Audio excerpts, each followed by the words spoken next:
Okay, good afternoon, everyone. My name is Alex Radford. I'm an English solicitor and Spanish lawyer and partner with my lawyer in Spain. And I'm joined today by my colleague Pedro, who's based up in our Costa Blanca office in Ciudad Quesada. And Pedro specializes in personal taxation. Hi, Pedro. How are you? Hi, I'm good. Thank you. Thank you. What about you? Very good. Very good. Is it warmer up there today or down here? No. It's really warm. It's really warm. It's a really hot day today. Yeah. Okay. Yeah. Well, that's what everyone wants to hear. So what we're talking about today is we're talking about personal taxation for residents. Okay. Yeah. And just so everyone's aware, you become a Spanish resident when you spend more than 183 days or nights in a year, in a calendar year. Lots of other countries have different calendar years or different years for taxation purposes, but the Spanish tax year starts on the 1st of January, finishes on the 31st of December. If you spend 183 nights in that year, then you become a Spanish tax resident, and between April and June of the following year, you have to submit your Spanish tax return on worldwide assets and income. Okay. Yes. So let's talk then, Pedro. As an individual in Spain and as a Spanish tax resident, what taxes do I pay? Well, as an individual, the main tax that you have to bear in mind is the income tax. Okay, it's the most important tax in Spain, and it's the tax that all individuals, self-employed workers have to pay. This tax is paid, as you well said, is paid between the first week of April and the 13th of June. Okay. What is considered as an income for the Spanish authorities? Mainly the income that you have earned for your work. Okay. The income that you have earned for your activity, for your economic activity. Okay, which is mainly for self-employed people or for companies. And then you have capital gain taxes, dividends, and all of the profit that you can obtain from financial products and everything else. Okay. Yeah. Okay, that's great. And so Pedro, we're talking about, this is the personal income tax, and that, for example, if I rent my property, you are renting out the property in Spain, you need to declare the income that you earn from that renting, okay, in your capital gain taxes scale in your Spanish income tax. Okay. Do I have to do quarterly returns, or do I do that in the personal income tax return as well? No, you have to include it in your tax declaration, in your income tax declaration. Okay, it is considered as a profit of your property. Okay, and you have to declare it in the scale of the capital gain taxes. Okay. So unlike, for example, non-residents who rent their property and they have to submit quarterly returns, Spanish tax residents, if they rent a property out, they submit that tax return in one hit, in one declaration. Yes. Between April. One declaration, yeah. Okay, thanks. That's great. So how are these taxes calculated? Because a lot of people ask us, they say, look, you know, in the UK or in America or in other European countries, it's easy to work out the tax, how much they're going to pay. Because if I have this amount of income, there's a table and it will tell me how much tax I have to pay. How does Spain work it out? Well, one thing that we have to bear in mind is that it's not that simple as saying this is the rate and this is what I have to apply to my income. Okay, Spanish income tax has a lot of rules, and in that rules are including reductions, minimums relating to family, to your personal circumstances. It's not the same case of a single person that do not have children and lives on his own, that the case of a family that has 3 children and the grandpa is living with them. So it's necessary to study case by case. Okay. So in effect, if you've got a big family 3 kids, grandparents living at home, you pay less tax. Yes, yes, right. yes. But actually, you might not want to pay that less tax. You might want no, probably not. Probably not. Probably not. Okay, that's fine. So, Okay. basically, then, what kind of scales have we got? Okay, we have to obtain the net income. Okay, the net income we can obtain it resting the minimums and the reductions according to law to our gross income.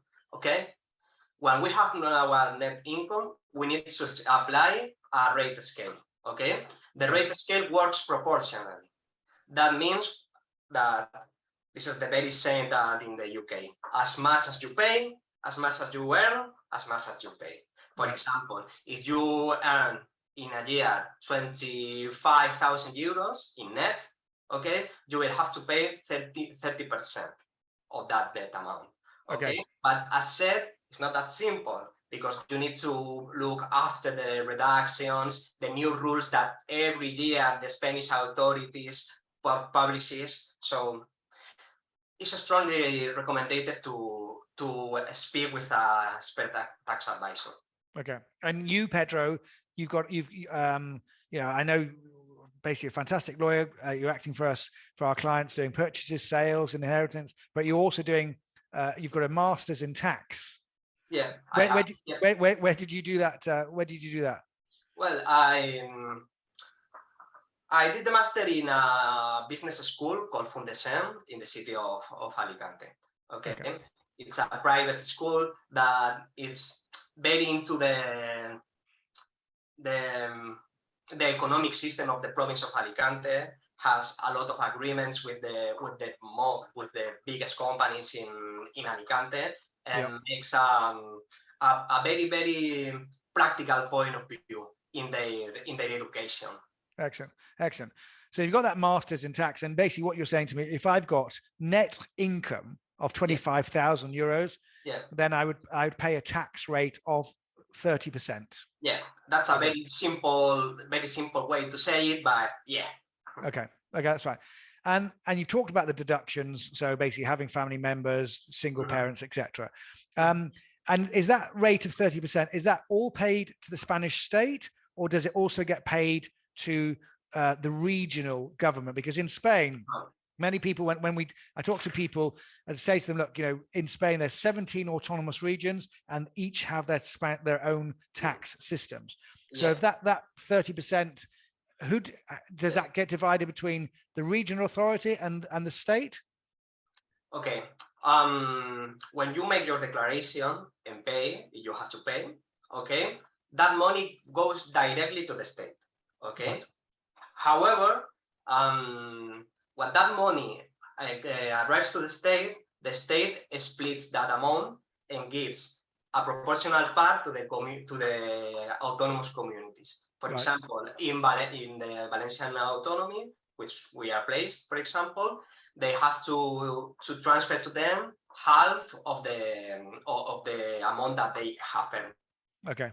So it does get paid locally. That's great. Well, you pay it to the Spanish state and then they get the money. Yeah. Okay. Right. So is there an amount that I can earn without paying tax?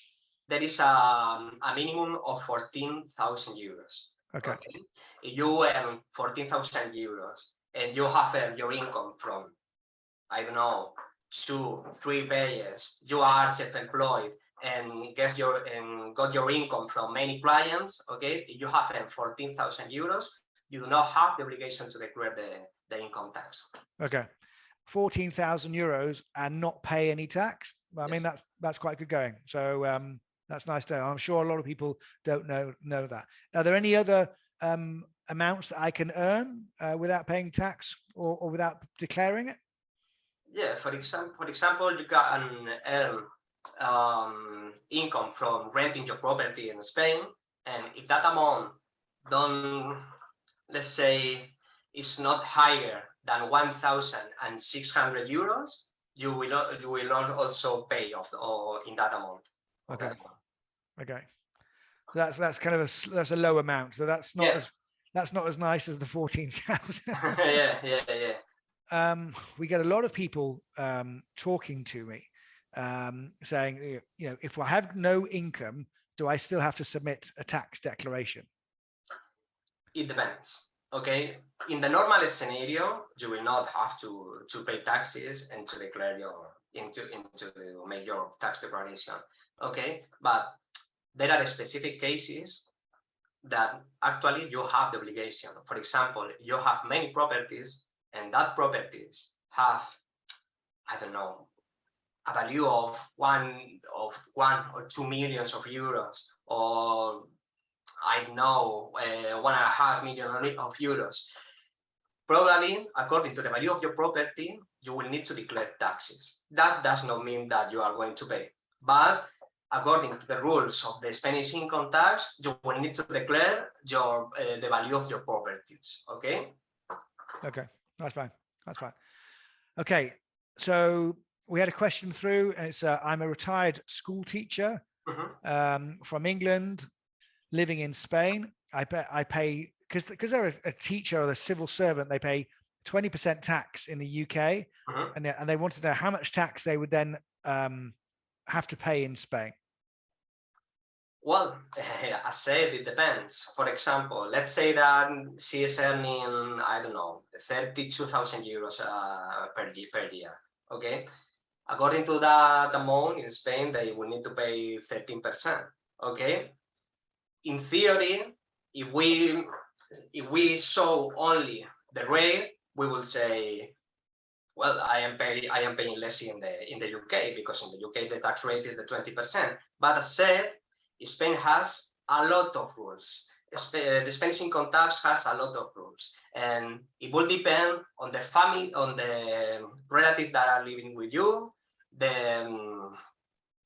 your personal circumstances, if you are renting your property. So there are a lot of reductions. So it is strongly recommended to contact with a tax advisor. Yeah, exactly. So yeah, that's kind of coming across because there's so many reductions. It's important that you speak to a specialist who can help you apply those reductions. But basically, what we do know is that there's a double tax treaty between Spain and the UK, for example, and Spain's got tax treaties with other countries as well. But generally speaking, they would pay tax. For example, that school teacher would pay 20% in the UK, and then they pay top-up tax here. And you said they would pay 30% in total, so 10% here, yeah, more or less. Well, more or less, but as you are speaking about the double taxation agreement, okay, you have to bear in mind that there is a clause in that agreement that says that the amount that is charged in the country that you are not resident can be deducted in the country that you are resident in paying taxes legally. So, for example, if you pay 20% taxes in the UK and you are tax resident in Spain, you can deduct that amount in your Spanish income tax. You can deduct it, yeah? Yeah, exactly. That's good. Okay, good. Excellent. So you're not paying tax twice on the same amount? No. Yeah. No. Okay. No. Okay.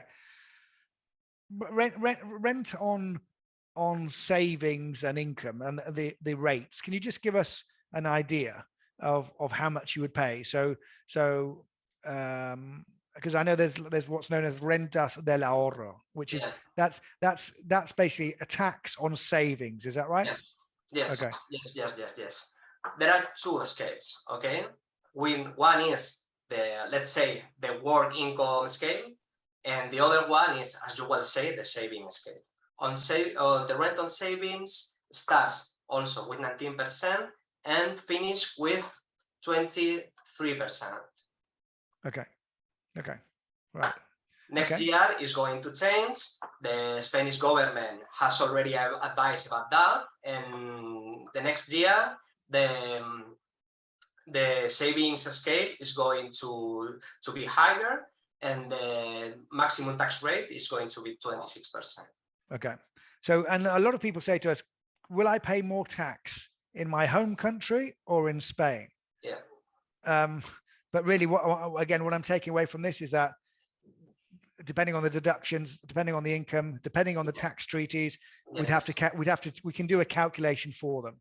Yeah, for sure. if they said to us, look, you know, this is what the income I have in my home country, we could then say to them, this is the tax you'd pay in Spain. Yep. Yeah. Okay. Mm-hmm. Okay, well, Pedro, I think we've covered a lot today. Next time we'll talk about Modelo 720, which is the wealth tax, which is payable, and we can talk about non-resident income tax. But thank you very much indeed. And I'll let you get back to that very warm weather or the air-conditioned room in Costa Blanca. The summer has just started, and I am ready. I'm ready wishing to finish. You're looking forward to arrive the winter. No, we want the summer. We like the summer. No, I know. You British people like the sun. I know. Yeah. Okay. Thank you very much. No, you're welcome. Thank you very much, Alex. Bye bye. Okay.